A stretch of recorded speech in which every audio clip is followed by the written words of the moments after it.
उत्तर प्रदेश के जनपद बाराबंकी में डिप्टी सीएम और स्वास्थ्य मंत्री ब्रजेश पाठक ने एक पेड़ मां के नाम अभियान के तहत मां उपवन वाटिका का शिलान्यास किया। इस दौरान उन्होंने सपा, कांग्रेस, पीडीए, धन्नीपुर मस्जिद चंदा और मदरसों की फंडिंग को लेकर विपक्ष पर तीखा हमला बोला। उत्तर प्रदेश के जनपद बाराबंकी में डिप्टी सीएम और स्वास्थ्य मंत्री ब्रजेश पाठक ने एक पेड़ मां के नाम अभियान के तहत मां उपवन वाटिका का शिलान्यास किया।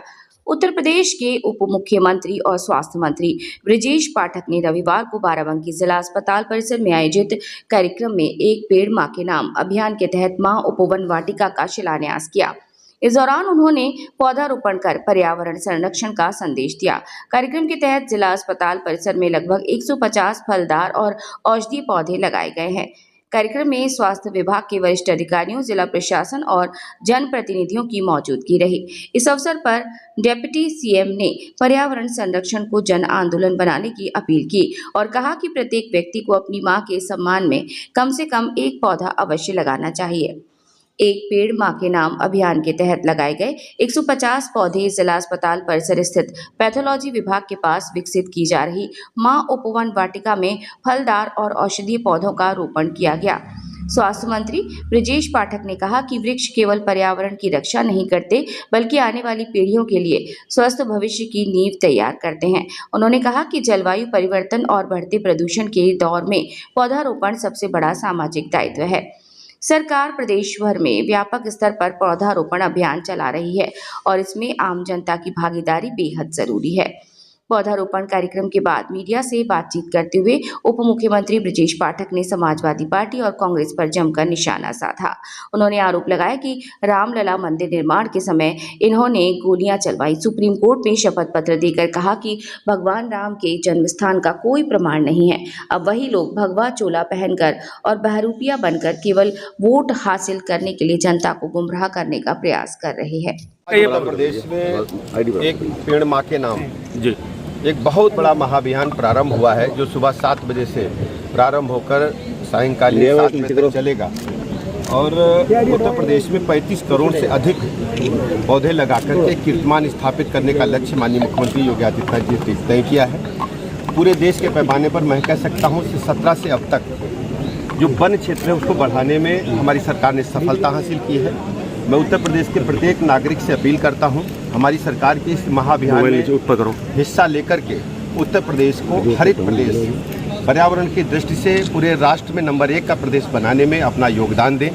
एक पेड़ मां के नाम लगाने का अर्थ ये है कि उस वृक्ष की रक्षा आप अपनी मां की तरह करेंगे और सबसे बड़ी बात है उसकी छाया आपको माँ की छाया की तरह लगेगी, उसके फल आपको माँ के दिए हुए भोजन की तरह लगेंगे। मैं पूरे प्रदेशवासियों से अपील करता हूँ कि अपने माँ के नाम एक वृक्ष अवश्य लगाएं और सबसे बड़ी बात है वृक्ष को बचाएं अवश्य, उसको सुरक्षित स्थान पर लगाएं। जो जंगली जानवर हैं, आसपास के जानवर हैं, उनसे बचाएं और जो अन्य प्रकार से क्षति पहुँचाने वाले तत्व हैं उनसे भी बचाएँ। उसका घेरेबंदी अवश्य करें, चाहे ट्री गार्ड लगाएँ, चाहे बाउंड्री वाल के अंदर करें और एक पेड़ मां के नाम लगा करके पूरे देश में कीर्तिमान स्थापित करने में हम सबकी मदद करें।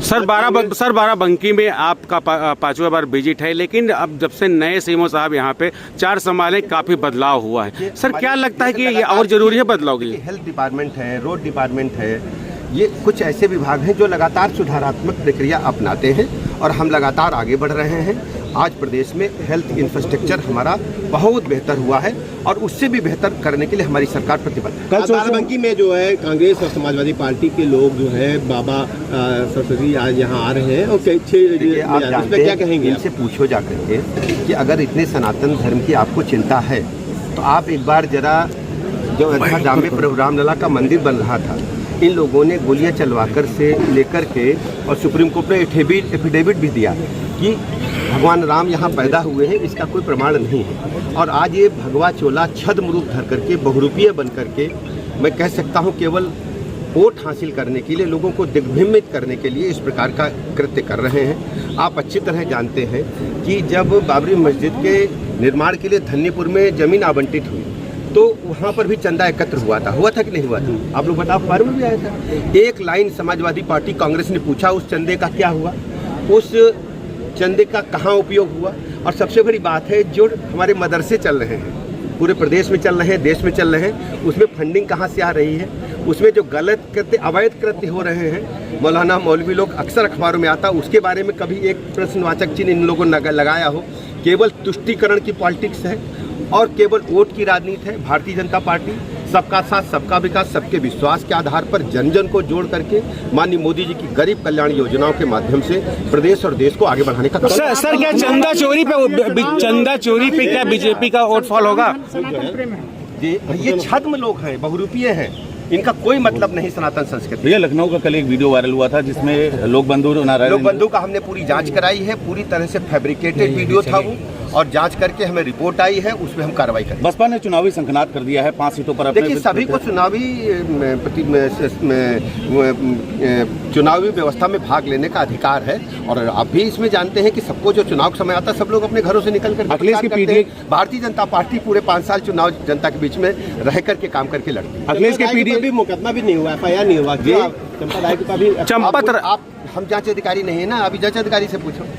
अखिलेश यादव की पीडीए की परिभाषा लगातार बदल रही है जी। अखिलेश यादव के पीडीए से पूछिए कि जाति पर कब तक वोट मांगोगे सर? केवल मुस्लिम तुष्टीकरण, मौलाना लोगों के नाम पर वोट मांग करके उनसे दरी जिंदगी में बिछवाते रहो। जिस दिन मुस्लिम समाज ने अपना नेता चुन लिया, समाजवादी पार्टी को प्रधानी के संकट भी पड़ा। सर बाराबंकी में हार्ट का डॉक्टर कब मिलेगा, कब तक मिलेगा हार्ट का बहुत डॉक्टर? जल्दी मिलेगा। हमने CMO साहब को, जिलाधिकारी महोदय को अधिकार दिया है, वाकई इंटरव्यू से तत्काल 27